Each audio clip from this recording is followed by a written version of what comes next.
Hello everyone, welcome to my channel teacher connection. So आज का जो हमारा टॉपिक है वो एनसीईआरटी क्लास 6 चैप्टर 7 ताप एवं उसका मापन, और ये हमारा पार्ट 2 है इस चैप्टर का। इसका जो हमारा फर्स्ट पार्ट था उसमें हमने 3 टॉपिक किए थे। तो अगर आपने वो हमारा जो वीडियो है नहीं देखा है तो आपको लिंक डिस्क्रिप्शन बॉक्स में मिल जाएगी, तो आप इसका पार्ट 1 ज़रूर देखिए, तभी आपको पार्ट 2 भी समझ में आएगा अच्छे से। तो स्टार्ट करते वीडियो में हम पढ़ने वाले हैं पार्ट 2 में प्रयोगशाला तापमापी को और वायु का ताप। तो प्रयोगशाला तापमापी में ये है कि हम अपने जो तापमापी है प्रयोगशाला तापमापी को कैसे प्रयोगशाला में यूज़ करते हैं और कैसे ताप का मापन करते हैं, और फिर हम वायु का ताप कैसे मापते हैं। तो ये दोनों ही टॉपिक बहुत ही इंटरेस्टिंग है। चलिए स्टार्ट करते हैं इन दोनों ही टॉपिक को पढ़ना, और बहुत ही अच्छे से पढ़ेंगे, समझेंगे। तो ये हमारा है प्रयोगशाला तापमापी। प्रयोगशाला तापमापी किस तरह का दिखता है? इस तरह का हमारा प्रयोगशाला तापमापी दिखता है। प्रयोगशाला तापमापी, अब प्रयोगशाला तापमापी भी कई प्रकार के होते हैं, किंतु आपके विद्यालय की प्रयोगशाला में उपलब्ध प्रयोगशाला तापमापी जो कि हमारा चित्र में दर्शाया गया है तापमापी के समान हो सकता है। यह एक कांच की बंद मुंह वाली लंबी, सक्रिय और एक समान व्यास की नली होती है। इस नली के एक सिरे पर बल्ब होता है जिसमें द्रव भरा रहता है। बाहर से देखने पर नली के बल्ब के ऊपर द्रव का एक संकीर्ण स्तंभ देखा जा सकता है। नली के साथ साथ सेल्सियस स्केल भी अंकित रहती है, और ताप में परिवर्तन के साथ द्रव स्तंभ नली में बढ़ता या घटता है। सेल्सियस स्केल का वाचिन्ह जिसमें द्रव स्तंभ का शीर्ष स्तर मेल खाता है, ताप का क्या होता है? पाठ्यांक होता है। तो आपने देखा कि इसमें क्या होता है, एक संकीर्ण स्तंभ होता है, और जिससे कि हम जानते हैं कि इसमें कितने डिग्री सेल्सियस इसका ताप है, और घटता या बढ़ता कैसे है, ताप में परिवर्तन होता है। इसमें एक लिक्विड रहता है, द्रव रहता है, जिससे हमको ताप मापने में आसानी होती है। प्रयोगशाला तापमापी में प्रयुक्त द्रव में क्या होता है? अल्कोहल होता है, और अपनी सुविधा के लिए हम इसमें लाल रंग मिश्रित कर लेते हैं, और पारा मरकरी भी होता है। तो ये जो हमारी जो आपको एक लाइन सी दिख रही होगी रेड कलर की पूरी, तो ये जो हमारी लाइन है इसमें क्या रहता है, इसके अंदर जो लिक्विड भरा रहता है उसमें रहता है अल्कोहल, और क्या रहता है, एल्कोहल के साथ में हम इसको अपनी सुविधा के लिए कि ये लाइन दिखेगी, क्योंकि ये लाइन से ही हम पता लगाते हैं कितना ताप है, तो इसके साथ में हम लाल रंग भी मिश्रित कर लेते हैं, और इसके साथ में हम पारा भी यूज़ करते हैं। तो ये हमारा प्रयोगशाला तापमापी है। और अब हम आगे देखते हैं प्रयोगशाला तापमापी के लिए हमारे पास क्या सावधानियां हैं। इसका सावधानी से उपयोग करें। यदि यह किसी कठोर वस्तु से टकरा जाए तो यह टूट सकता है, इसे बल से पकड़कर ना उठाएं।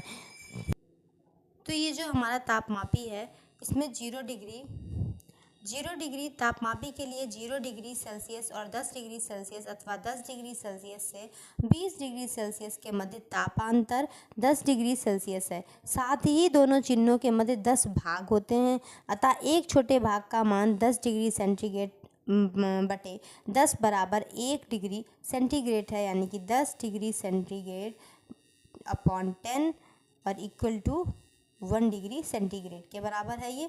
इसका तात्पर्य है कि तापमापी द्वारा पढ़े जा सकने वाले अल्पतम मान 1 डिग्री सेंटीग्रेड है। मतलब जो हमारा सबसे छोटा मान होगा वो 1 डिग्री सेंटीग्रेड होगा। तो इस तरीके से इसमें 10-10 का अंतर दिख रहा है।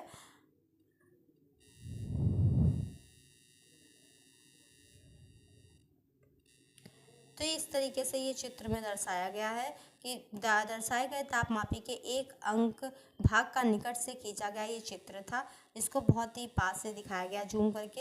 अब हम प्रयोगशाला में तापमापी से ताप मापने की सही विधि को देखते हैं। जब तापमापी जल से भरे बीकर में डुबोया जाए तो इसका बल्ब बीकर की तली अथवा दीवारों को स्पर्श नहीं करना चाहिए। मतलब हमको तापमापी को एकदम बीच में रखना है, और उसकी तली या दीवारों में हमें थोड़ा सा ऊपर भी उठा के रखना है। ऊर्ध्वाधर रखना है, तिरछा भी नहीं होना चाहिए। जब तापमापी का बल्ब पूरी तरह जल में डूबा हुआ हो ताप हमें तभी पढ़ना चाहिए। और तापमापी पढ़ते समय हमारे आँख की स्थिति क्या होनी चाहिए? हम तापमापी पढ़ते समय आँख की स्थिति पढ़े जाने वाले द्रव स्तंभ की स्तर की ओर एकदम सीधी होनी चाहिए। ये इस तरीके की हमारी जो स्थिति है वो इस तरीके की होनी चाहिए। तो ये है हमारा प्रयोगशाला तापमापी। ये है बीकर जल प्रयोगशाला तापमापी के एक भाग का निकट से खींचा गया चित्र है और गर्म जल का हम ताप का मापन करते हैं।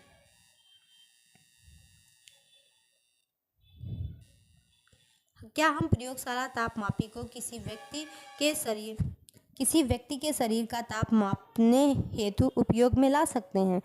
तो तापमापी को जल में इस प्रकार हमें डुबोना है कि बल्ब जल में डूबा रहे। तापमापी के द्रव का स्तंभ का चढ़ना देखिए, तब तक प्रतीक्षा कीजिए जब तक कि तापमापी में द्रव स्तंभ चढ़ना बंद न कर दे।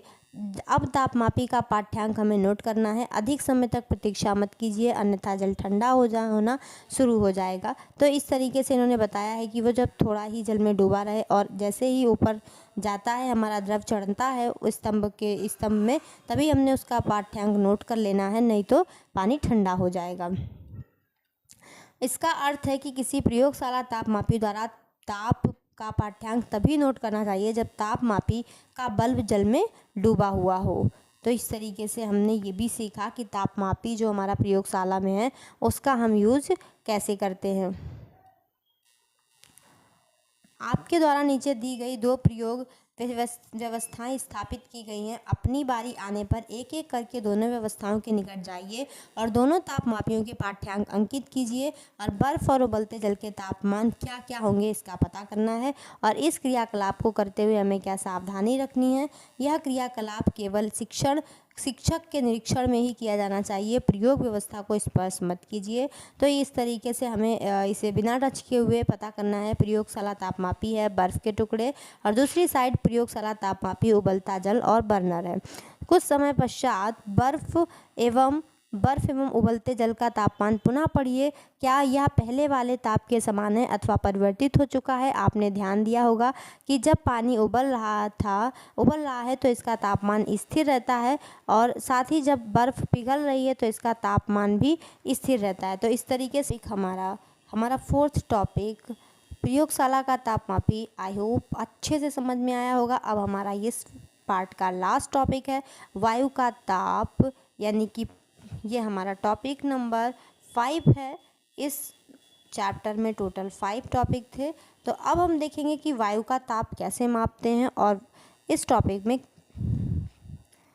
अपने विद्यालय की प्रयोगशाला में चिकित्सक के क्लिनिक में तथा अस्पतालों की दीवारों पर आपने तापमापी लटका हुआ देखा होगा। जैसे कि ये डायग्राम में तापमापी है तो इसको आपने कई जगह लटका हुआ देखा होगा। तो आइए इसके बारे में पढ़ते हैं। क्या आपने समाचार पत्रों, टीवी, इंटरनेट में मौसम का पूर्वानुमान देखा है?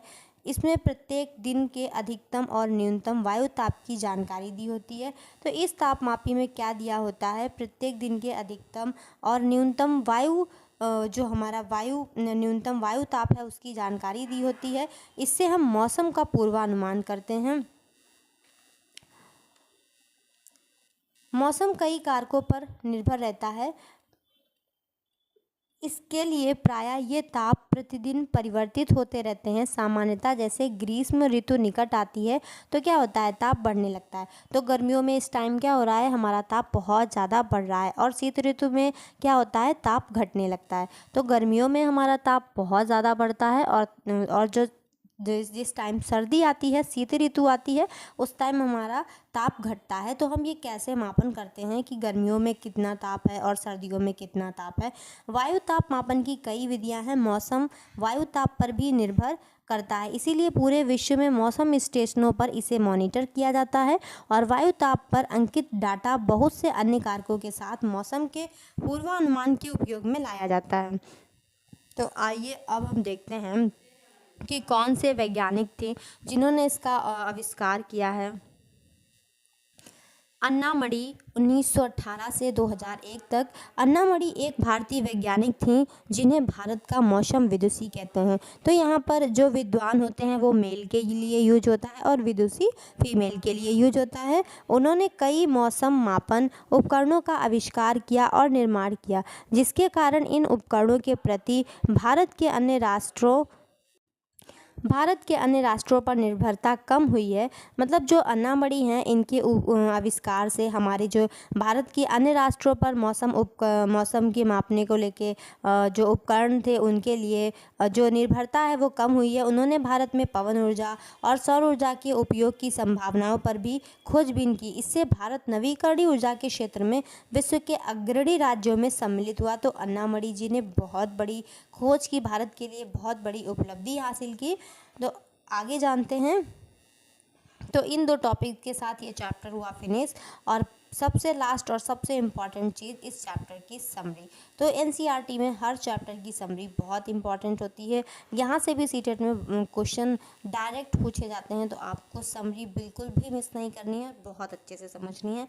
किसी वस्तु का ताप बताता है कि वह वस्तु कितनी गर्म और ठंडी है। तो ये हमारा पूरा रिवीजन है। पहला जो हमारा टॉपिक था गर्म और ठंडी, तो किसी वस्तु का ताप बताता है कि वह वस्तु कितनी गर्म है और कितनी ठंडी है। और सर्वाधिक उपयोग में लाए जाने वाले 3 तापक्रम होते हैं। देखिए जो हमने पढ़ा था, सेल्सियस स्केल, फ़ारेनहाइट स्केल और केल्विन स्केल। इन माप क्रमों में ताप के मात्रक कैसे लिखे जाते हैं? डिग्री सेल्सियस जिसे डिग्री सी से दर्शाया जाता है, डिग्री फ़ारेनहाइट जिसे डिग्री एफ से दर्शाया जाता है, और केल्विन जिसे हम के से डिनोट करते हैं। तो ताप का एसआई मात्रक भी क्या होता है? केल्विन होता है। इन सब के बारे में हमने बहुत अच्छे से और डिटेल में पढ़ा है पार्ट 1 में। अगर आपने नहीं देखा है तो आप पहले पार्ट 1 देखिए, चैप्टर नंबर 7 का। डॉक्टरी थर्मामीटर का उपयोग मानव शरीर का ताप मापने के लिए हम करते हैं।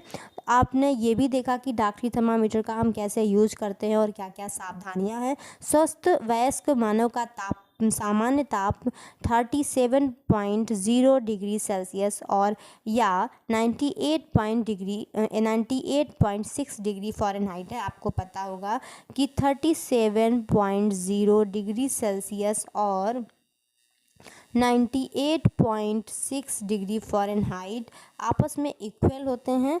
तो प्रयोगशाला तापमापियों का ताप परिसर यानी मापन सीमा भी तय होती है। 10 डिग्री सेल्सियस से 110 डिग्री सेल्सियस तक हम प्रयोगशाला तापमापियों में ताप को माप सकते हैं। आई होप आपको बहुत अच्छे से समझ में आया होगा। ये चैप्टर यहाँ पर समाप्त होता है। मिलते हैं नेक्स्ट वीडियो में नेक्स्ट चैप्टर के लिए। Thanks for watching.